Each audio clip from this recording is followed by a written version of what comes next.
Mainit pa rin na usapin sa mundo ng social media ang desisyon na maging una sa pagpirma ni Sandro Marcos sa impeachment complaint laban kay Vice President Sara Duterte at ang tila umanong personal na dahilan sa kanyang pagpirma. Bago ang lahat, kung bago ka pa lamang sa aming channel, huwag kakalimutang mag-like, subscribe at i-click ang notification bell para maging updated sa mga nagbabagang balita. Nanguna nga sa pagpirma si Sandro Marcos sa impeachment complaint laban kay Vice President Sara Duterte na kung saan nagbigay umano ito ng mga tila personal na dahilan kung bakit pumirma siya sa impeachment complaint laban kay Vice President Sara Duterte. Ayon nga sa kanyang pahayag sa isang interview na sineryoso ni Sandro Marcos ang mga pagbabanta ni Vice President Sara Duterte sa kanyang mga magulang at pati na rin ang House Speaker. Kasama na nga rito ang pagpapahukay ng labi ng kanyang lolo para itapon sa West Philippine Sea. At ayon pa nga kay Sandro Marcos ay pinakinggan niya lamang ang payo ng kanyang ama na sundin ang kanyang tungkulin bilang isang kongresista. Pag-usapan natin si Charis. Ay, si Sandro, pambihira kayo, kasi simula pala. Pero kasi ako nalilito talaga minsan pag nakikita ko ito sa pagmumukha nito. Hindi ko talaga alam kung ito si Charis o si Sandro ba ito talaga. Pambihira. Sorry po. Sorry Sandro ha. Ito hindi matalino to si Sandro. Mapakita ko sa inyo gaano katalino. Hindi na dapat magulat ang publiko. Yan pong sinabi ni Presidential son at Congressman Sandro Marcos sa pagboto niya para patalsikin si VP Sara Duterte. Basehan daw niya ang mga banta sa kanyang pamilya. Nasa frontline na balitang yan, Marian Enriquez. Of course, I'll be the first one to sign.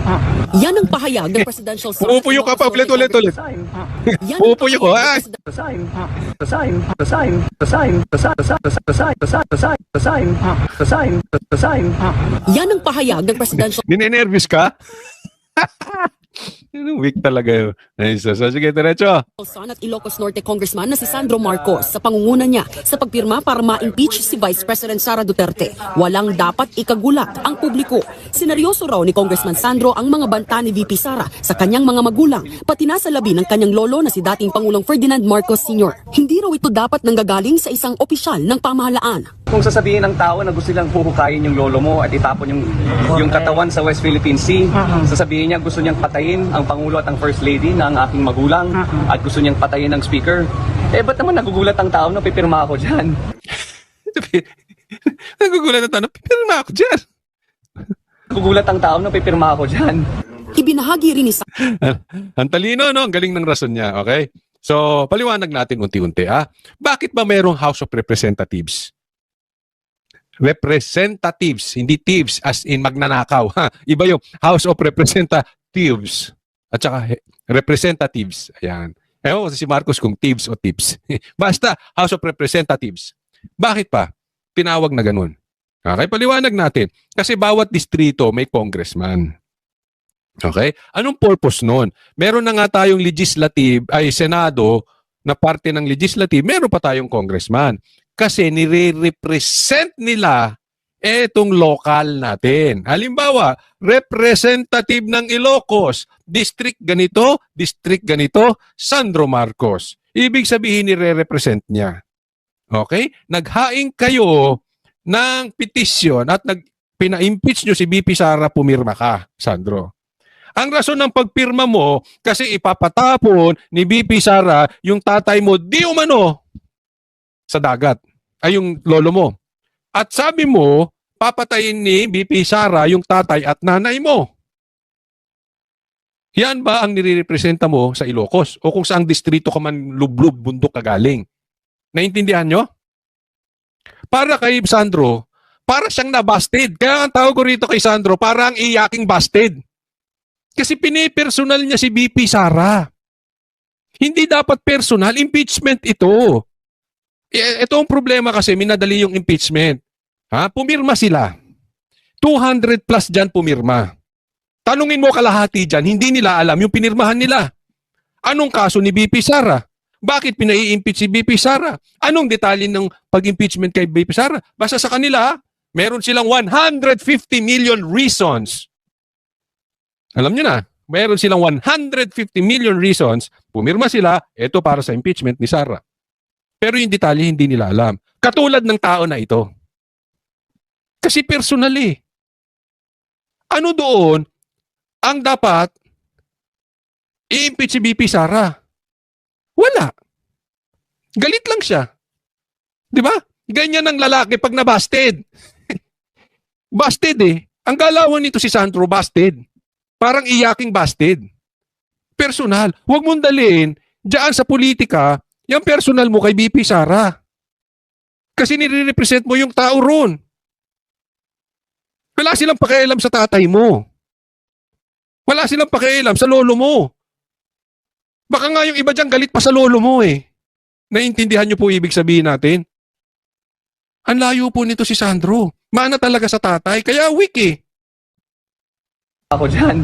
Ibinahagi rin ni Sandro ang payo sa kanya ng amang Pangulo. Oh, pakinggan ninyo kung anong payo ng tatay niyang presidente. Ano? He said, do your duty as a congressman Do your duty as a congressman, number 1. and uphold your oath to the Constitution Uphold your oath to the Constitution. that you swore to protect. Nilinaw Oh, to protect. Alin, yung lolo mo itatapon sa dagat? Yung magulang mong papatayin? Ano doon yung pang-i-impeach? Kasi ito mga ito, katulad nito, kinaldag lang nila yung issue patungkol sa pagpatay eh. Hindi ko alam kung tanga sila talaga o nagtatanga-tangahan. Simple ang sabi ni BP Sara, kung mamamatay ako, patayin si Tamba, si Lisa, at si BBM. Kasi ibig sabihin, sila ang nagpapatay sa akin. Tanong, Sandro, papatayin ba ng magulang mo si BP Sara? Tanong, sige nga. Kasi may tanga eh. Ay, palagay ko hindi tanga. Nagtatanga-tangahan. Paulit-ulit tayo sa discussion ganyan eh. Pag sinabing papatayin ako, pag pinatay ako, patayin mo yan kasi yan ang papatay sa akin. Yan ang pumatay sa akin. So parang inaamin mo, Sandro, gusto ng magulang mo ipatayin si Sara. Kasi kung hindi naman papatayin ng magulang mo si Sara, walang patayang mangyayari. Ang liwanag nun. Kahit grade 2. Wala akong anak na grade 2 eh. Pero kahit grade 2 na tao, maiintindihan yun. Pambihira ka. Naka-Amerikana ka pa, hindi mo maintindihan. Wala kang karapatang mag-Amerikana kung ang utak mo ang baba. Pinagugulo nyo lang eh. May Amerikana kayo, pabarong-barong pa kayo. Mali naman ang intindi nyo sa mga bagay-bagay. Di ba? Oh. rin ng presidential son na hindi siya ang pasimuno ng ika-4 na impeachment complaint. Bumelta rin ng mga kongresista sa pagtanggi ni VP Sara na pinagbantaan niya ang buhay ni na Pangulong Bongbong Marcos, First Lady Liza Araneta Marcos at House Speaker Martin Romualdez. Ito ang unang-una. Paulit-ulit sila dun sa topic na yun. Ano? Hindi na sila nakaalis-alis talaga dun. Ay, binutasan. Alam nyo, yung plano nyong impeachment, patagal nyo ng plano. Ha? Matagal nyo na. Huwag nyo kami niloloko. Sabi nga ni BP Sara, even last year pa naghahanda na sila patungkol dyan. Alam na ng taong bayan na i-impeach nyo si BP Sara. Kailan lang naman niya sinabi yung patungkol dyan sa papatayin? Kung pinatay siya, ipapapatay na yung, yung nagpapatay sa kanya na sila Marcos at si Tamba. Diba? Niloloko nyo taong bayan. Sa articles of impeachment na isasalang sa Senado. Meron po mga ebidensyang nakasama po doon. Yung Like droga. Ay hindi. Walang droga. Nahuli. Yung driver na may dalang droga, yung kapatid. Ganon. Hindi ganon. Walang ganon si BP Sara, Barbers. videos, yung Ang lakas makahawa nito si Etong NPA, basta, sino ba yan? Nakakahawa, ang hirap bumalik sa dati kong kasarian. Hoy, mayos ka, Kotsoli. Sige, tuloy na tayo ha. pahayag ng ating Vice Presidente. Sinabi na ito on record. Ito ka na naman.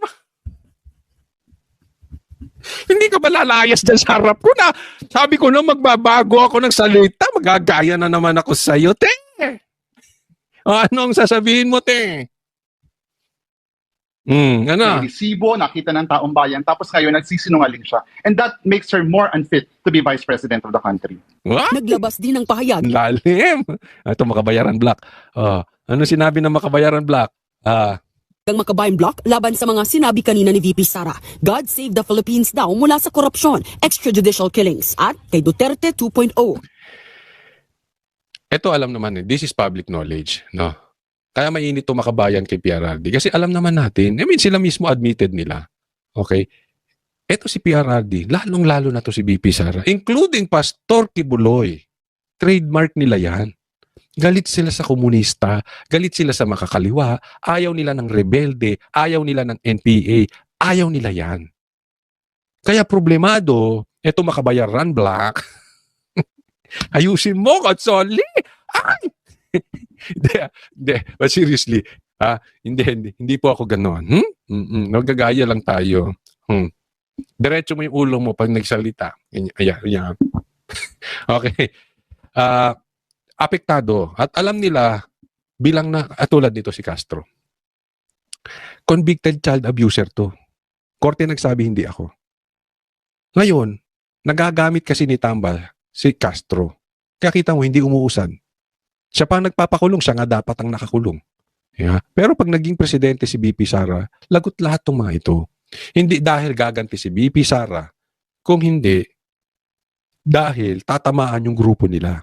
Alam nila kung ano ang stand ni BP Sara, ni Pastor at ni PRRD. Same thing sa droga.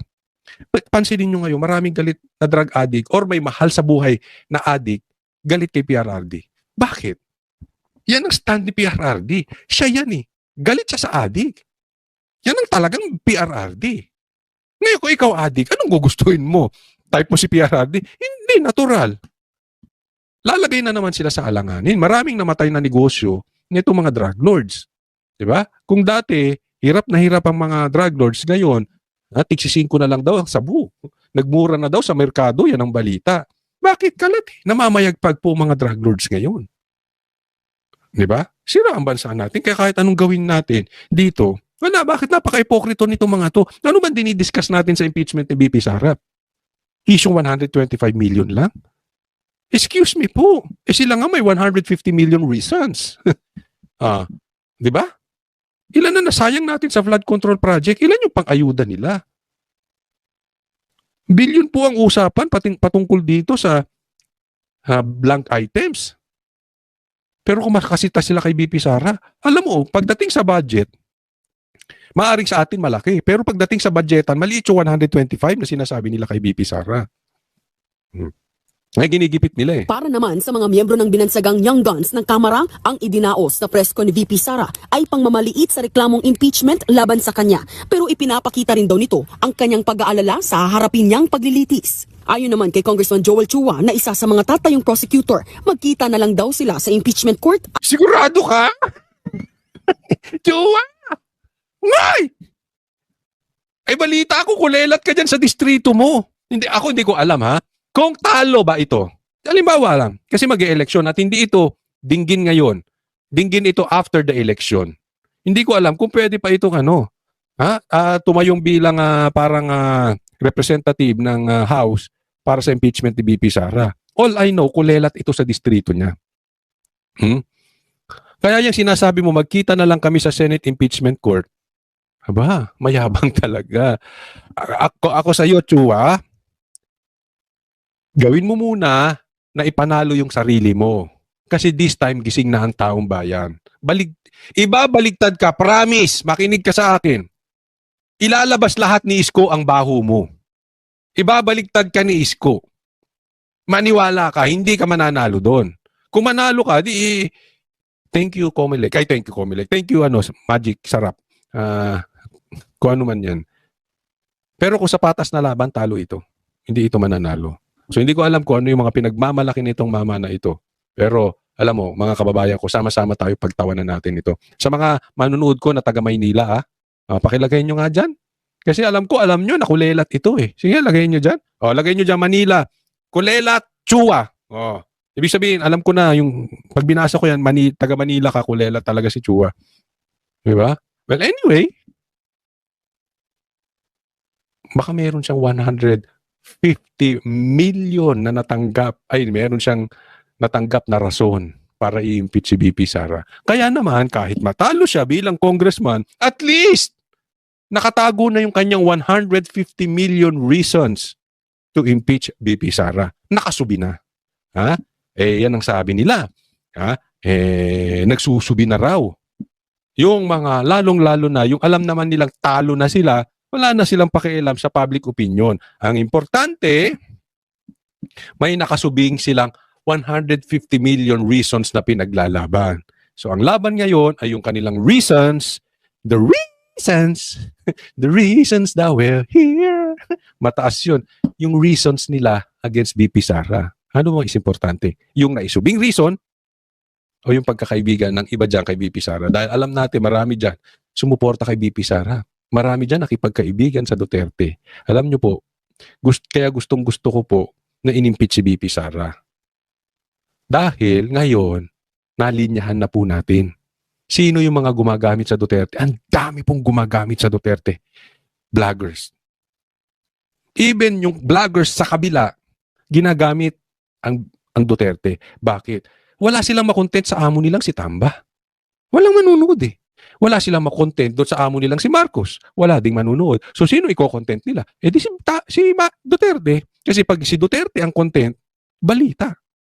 Mataas ang views. Kaya ang daming gumagamit na vloggers kay Duterte. Kalaban at kakampi. Maganda niya nalinyahan, alam na natin ang kulay ng mga demonyo. Diba? Kahit yung mga politiko, lintik yung mga yan.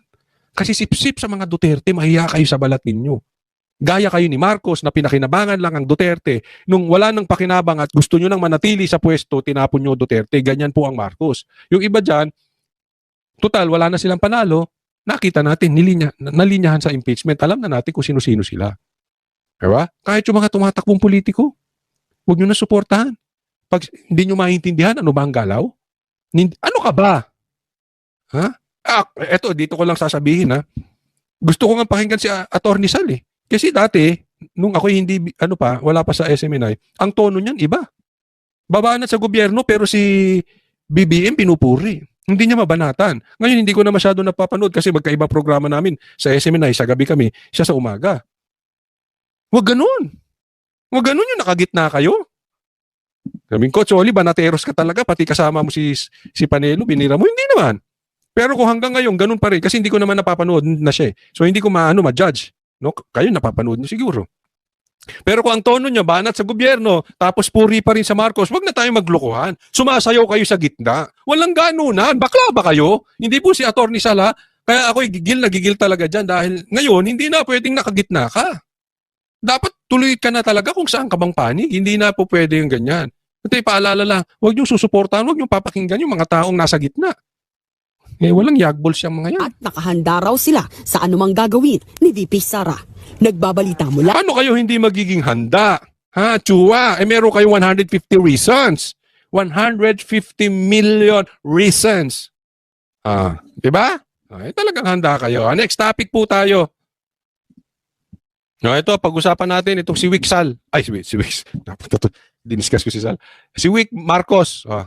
There is a motion to direct the Secretary General to immediately... Sa kabila ng naunang pahayag ng Pangulo na hindi siya pabor sa pagsusulong ng impeachment laban kay Vice President Sara Duterte, 215 na congressman pa rin ang pumirma pabor dito. Hindi siya pabor sa impeachment kay... Tinan mo to si Marcos ha. Hindi siya pabor sa impeachment pero 215 congressman ang pumirma. Weak talaga. 70% yan na mahigit 300 nakaupong miyembro ng Kamara. Karamihan, mga kaalyado ng Pangulo. Pero gitang Pangulo, hindi raw siya nakialam sa resultang ito. Did you have a hand in this impeachment? No, the executive cannot have a hand in the impeachment. Walang role ng executive sa impeachment. But the conventional thinking, Mr. President, is that nothing comes to pass in the House without the President or without Malacanang's blessing. Well, you give me too much credit. You give me too much credit. Di ba sinabi rin niya ni Sandro? Yung sinabi na patungkol dito sa impeachment ni VP Sara, ginamit niya rin yung term na yan. You give me too much credit. Mag-ama nga kayo, sinungaling. But again, what the House has done is clearly the mandate that they have been, the constitutional mandate that they have. Mandato raw ng Congress yung impeachment. Sige, isa-isahin natin yan. Papaliwanag ko sa inyo. At hindi raw niya inimpluwensyahan. Kaya nga ang tanong, pero walang napapasang batas dyan. Walang galawan dyan na nagtatagumpay nang walang kamay ang presidente. Sabi niya, hindi, may mandatong sarili ang Congress. Sige, tuloy tayo. Proceed with the impeachment complaints. Hindi naman itinanggi ng Pangulo na napag-usapan nilang impeachment ng mga kongresista. Nakumbinsi naman daw niya mga kaalyado na huwag mag-file ng reklamo. Pero hindi naman Na-convince niya ang mga kaalyado na wag mag-file ng reklamo. Okay? Nakausap niya ang Congress and yet 200 plus ang pumirma. Doon niya kayang diktahan na wag i-endorse ang isang impeachment complaint kapag na-file na ang kanyang Hindi naman daw niya kayang diktahan kung na-file na. Papaliwanag ko sa inyo mabuti. Una nag-endorso sa impeachment. Humingi raw ng payo sa kanya. Do your duty. You have Humingi yung anak mo ng payo sa'yo. Ano bang gagawin ko dito sa impeachment na yon? Ano sagot ni Presidente nyo? Mr. Marcos, do your duty. to support the process. Do your duty to support the process. Ano ba yung proseso? Kasi andyan dyan ang tanong dyan. Ano ba ang proseso? Tatandaan natin, may duty rin yung anak mo pumirma o hindi pumirma. Hindi niya lang duty na kung may impeachment na ay dapat nilang itulak ito at iharap sa Senado at sila ay ipanalo ito patungkol kay BP Sara. Okay? Duty niya rin eh. Pwede siyang mamili, Marcos. Hindi mo alam? Pwede siyang mamili pumirma o hindi pumirma. Don't tell us. Don't lie to us. Huwag mo kaming gaguhin, mga Pilipino, na sasabihin nyo na duty ni Sandro, yung anak mo, na ipagpatuloy ang impeachment. Dahil duty rin niyang pwedeng hindi pumirma. Kaya alam mo ako, walang bilib dito sa taon to kasi walang yagballs. Iniikot-ikot nyo kami. Sabihin mo, kung gusto nyo matanggal si Sara, galing sa bibig mo. Huwag ka magtago sa palda ni Satamba. Kaya ako naaasar sa mga ito eh. Ako gusto ko sa tao may linya. Sabi ko nga, linyahan na natin. Sino ba yung dikolor sa diputi? Hatiin na yan. Sino ba yung mabuti sa masama? Hatiin na yan. Sino ba yung Marcos? Sino ba yung sip-sip sa Marcos? Sino ba yung mga abusado? Sino ba yung masasama laban sa mabuti? Ito wala rin eh. Sumasayaw din sa gitna. Pumirma yung anak mo, nagpapalusot ka pa. Weak talaga eh. You are constitutionally mandated. You are constitutionally mandated. Na hindi rin pumirma. Tama o tama-tama? To carry out that process. And you're a congressman, so do your duty. That's what You're a congressman, do your duty. I didn't know you'd be the first to sign though. Sinagot din ng Pangulo. Nagpapalusot eh. Okay? Ang sinasabi nitong tao na ito, parang ang ibig niyang sabihin, legally, hindi niya dapat pakialaman ang Congress. Hiwalay yun. Meron silang mandato sa konstitusyon. Ganyan niya tayo pinaiikot-ikot. Marcos, wag tayo magbulahan. This is about influence. Wag mo kaming lokohin. Sabi mo, ayaw mo sa impeachment, and yet yung anak mo unang pumirma. Anong klase kang leader? Sasabihin mo, ayaw mo sa impeachment, 200. Ang pumirma sa impeachment, 200 plus. Sino ba ang leader dyan? Si Tamba, na pinsan mo na ikaw ang naglagay. Talaga bang sadyang lolokohin mo araw-araw ang mga Pilipino? Hindi kayo titigil sa panloloko sa Pilipino? Kasi, yes, legally, hindi mo sila pwedeng diktahan. But Marcos, listen to this very carefully. Being a leader, you should have influence. You have an influence. Kung wala kang influence over them, inutil ka dyan. Naintindihan? Pero ako hindi naniniwalang inutil to. Ang paniwala ko, niloloko niya ang taong bayan, may kamay siya dyan. Inaaraw-araw na talaga tayo ng taon to sa pambubudol. Bigyan ko kayo halimbawa. Halimbawa lang ha. Halimbawa lang. Kunwari mga kasamahan ko o mga kapwa ko vloggers. Hindi ko sila pwedeng diktahan. Sasabihin ko, oy, pag ano naman mag-Amerikana kayo. Pag lalabas naman kayo sa TV, mag-Amerikana kayo. Pag may formal gathering, mag-Amerika. Sino ako para diktahan sila? Baka makasuhan pa ako, pinilit ko. Tama o mali? Okay. Pero, kung ako ay may influence, magbibihis ako ng maayos parati. Yung tao, nakatabi mo, halimbawa ay kasamahan mo or kapwa vloggers mo, na ayaw magbihis. Pero ako'y laging nagbibihis, naka-Amerikana. Susunod o hindi? Kung may influence, susunod yun. Hindi ko kailangan sabihin mag-Amerikana at mag-ayos naman kayo. Mag-Amerikana at mahihiya yun eh. Magmumukha siyang gusgusin eh pag nakatabi. Tama? Iyan ang sinasabi kong influence. Legally, hindi ko sila pwedeng saktan para mag-Amerikana. Pero may paraan. Marcos, yun ang dapat mong ginagawa. Anak mo eh. Ayaw mo ng ano?